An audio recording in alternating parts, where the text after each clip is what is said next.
ওং নমো শ্রী ভগবতে বাসুদেবায় নমঃ। বন্ধু অরিন্দম ইউটিউব চ্যানেলে আপনাদের প্রত্যেককে জানাই নমস্কার এবং অভিনন্দন। আজ আমরা শ্রী অরবিন্দের জীবনী সপ্তম পর্বে আসব। বিগত দিনে আমরা ষষ্ঠ পর্ব পর্যন্ত পাঠ করেছিলাম। আজ আমরা পাঠ করব সপ্তম পর্ব। সপ্তম পর্বে যাওয়ার আগে আপনাদের প্রত্যেককে অনুরোধ, আমার এই চ্যানেলটিকে শেয়ার করুন, সাবস্ক্রাইব করুন এবং পাশে থাকা বেল আইকনটিতে ক্লিক করুন, যাতে সবার আগে আপনার কাছে নোটিফিকেশন পৌঁছে যায়। যারা আপনারা আজকে নতুন এই শ্রী অরবিন্দের জীবনী পাঠ শুনছেন, তাদের উদ্দেশ্যে বলি, 1 থেকে ষষ্ঠ পর্ব পর্যন্ত সমস্ত লিঙ্ক নিচে ডেসক্রিপশন বক্সে দিয়ে দিচ্ছি, আপনারা ওখান থেকে খুলে দেখে নেবেন। শুরু করছি সপ্তম পর্ব। জাগরণ শুধু শহরের মধ্যেই সীমাবদ্ধ রইল না, সভা সমিতি হতে লাগলো বাংলার জেলায় জেলায়, পল্লীতে পল্লীতে। স্কুল কলেজ থেকে দলে দলে ছাত্ররা বেরিয়ে এলো। আজ এই সুদূর কালের ব্যবধানে আমরা কল্পনাও করতে পারবো না কি তুমুল উৎসাহ আর উদ্দীপনা সেদিন জেগেছিল ছাত্রদের হৃদয়ে। ছাত্ররা ছুটল বিলেতি জিনিস, বিলেতি কাপড় বর্জনের শপথের কথা সকলের কানে পৌঁছে দেওয়ার জন্য। তাদের কণ্ঠে বন্দে মাতরম। ছাত্ররা বই ফেলে যখন আন্দোলনে যোগদান করল, তখন শাসকদের দুর্ভাবনাও বেড়ে ওঠে। ছাত্রদের এই আচরণকে সংযত করার জন্য তারা ফন্দি আঁটতে থাকে। শিক্ষা বিভাগ থেকে প্রচারিত হলো একটা জরুরি সার্কুলার। যেই সার্কুলারে বলা হলো, কোনো ছাত্র রাজনৈতিক আন্দোলনে যোগদান করতে পারবে না। উত্তেজিত হয়ে ওঠে সারা বাংলার ছাত্র সমাজ। এখানে ওখানে সংঘর্ষ বাঁধতে লাগলো পুলিশের সঙ্গে ছাত্রদের। সংঘর্ষ থেকে নির্যাতন, নির্যাতন নিয়ে এলো অনিবার্য সুফল, যার ফল জাগরণ। সেই সার্কুলারের বিশেষ কোনো ফল হলো না দেখে সরকার জারি করলেন আর একটা নতুন সার্কুলার। এবার আর মানুষের বিরুদ্ধে নয়, দুটি শব্দের বিরুদ্ধে, জাতির মর্ম সঙ্গীতের বিরুদ্ধে, বন্দে মাতরমের বিরুদ্ধে হুমকি দিয়ে জারি করা হলো, পথে ঘাটে প্রকাশ্য স্থলে পার্ক প্রভৃতিতে কেউ বন্দে মাতরম ধ্বনি তুলতে পারবে না। তুললেই তার কঠোর দণ্ড হবে। কিন্তু নিষেধ কে শোনে? সমুদ্র তরঙ্গের অবিরাম গর্জনের মতো সারা দেশের বুকের ভিতর থেকে ধ্বনিত হয়ে ওঠে বন্দে মাতরম। একটা পরাধীন জাতির অন্তরের আশা আকাঙ্ক্ষা সব কিছু আজ মূর্তি নিয়েছে দুটি কথার মধ্যে। কথা নয়তো যেন অগ্নিগর্ভ বজ্র। তাই নবজাগ্রত ছাত্র সমাজ সে নিষেধ শুনতে চাইল না। লিভারপুল থেকে নুন আসে, ম্যানচেস্টার থেকে কাপড়।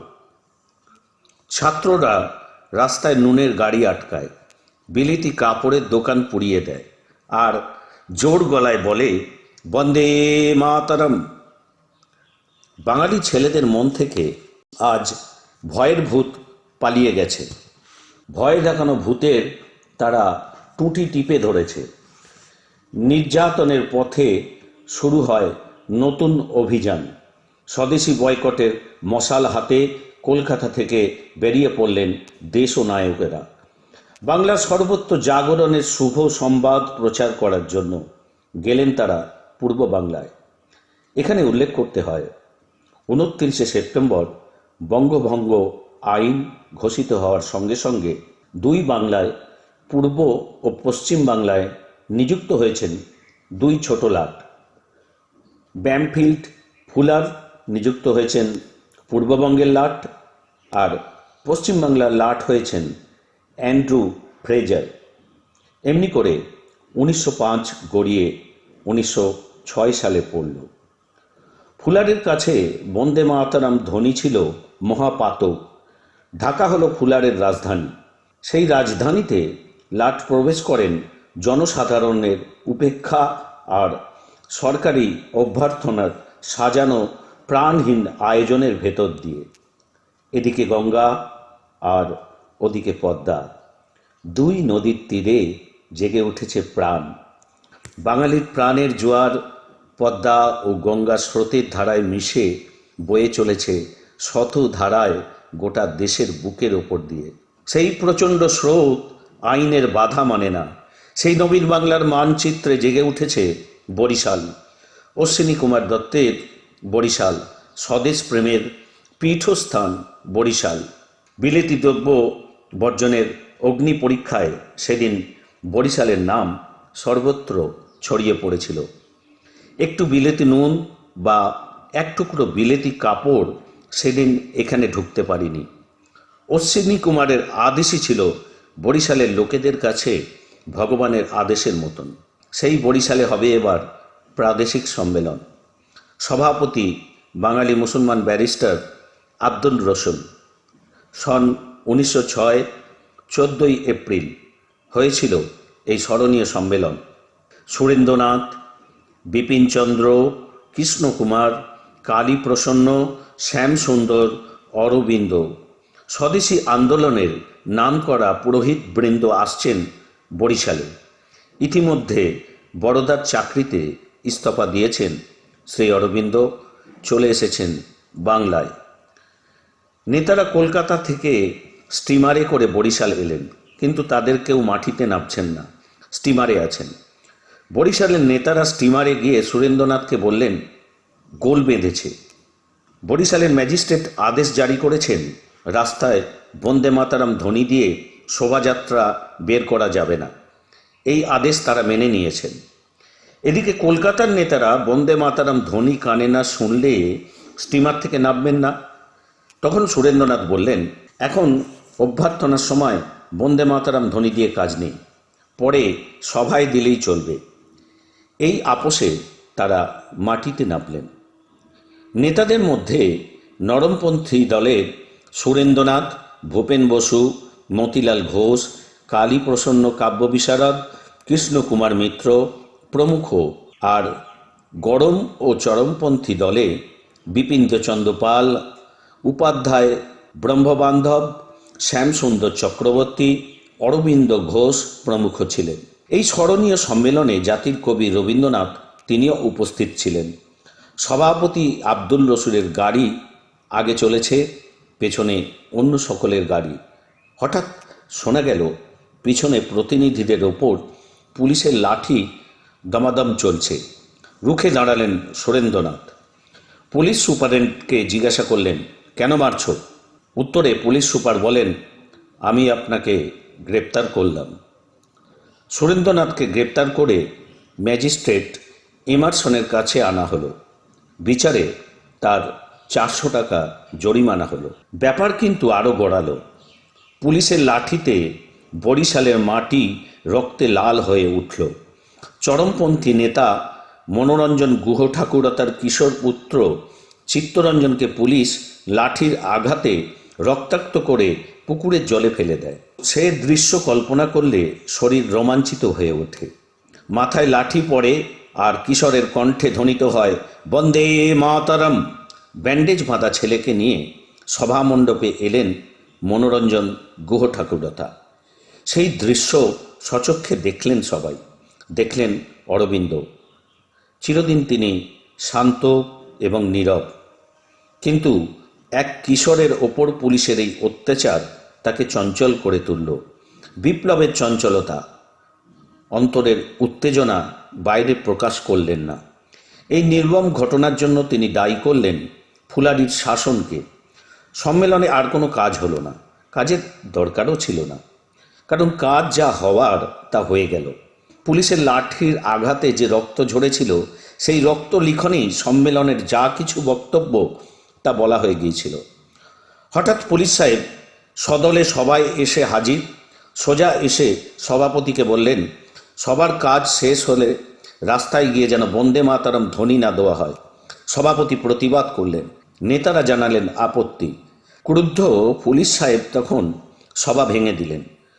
সম্মেলনের ওপর এইখানেই জাবানিকা পড়ল।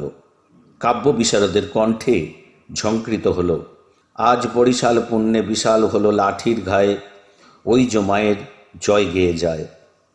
বন্দে মাতারাম ধ্বনি করা নিষেধ, এই ছিল পূর্ববঙ্গের লাট ফুলারের আদেশ।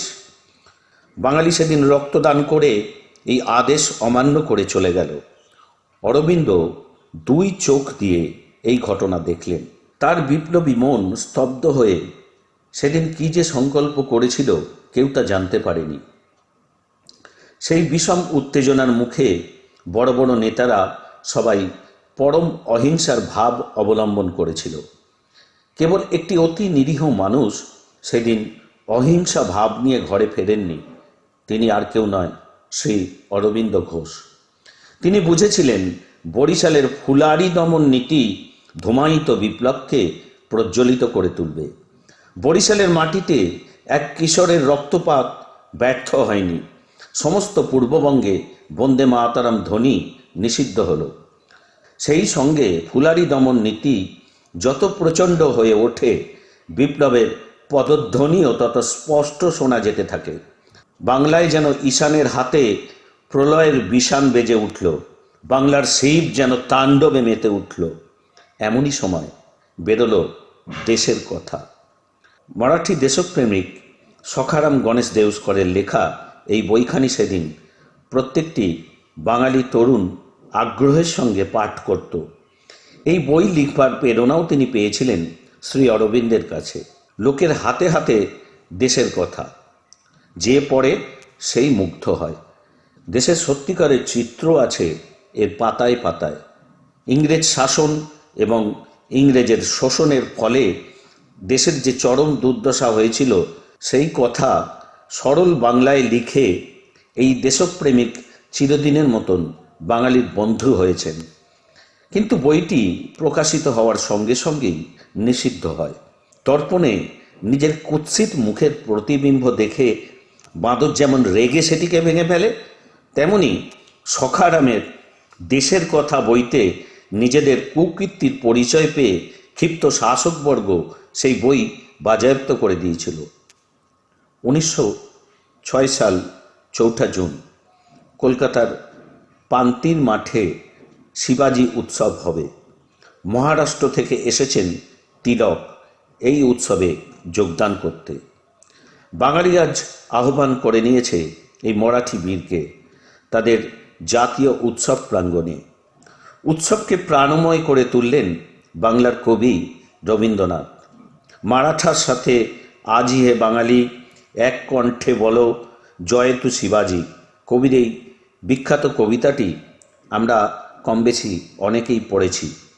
এমনভাবে জেগে উঠল সারা বাংলা, জেগে উঠল বাংলার নরনারী। মন দিল তারা শক্তি চর্চায় এবং চরিত্র গঠনে।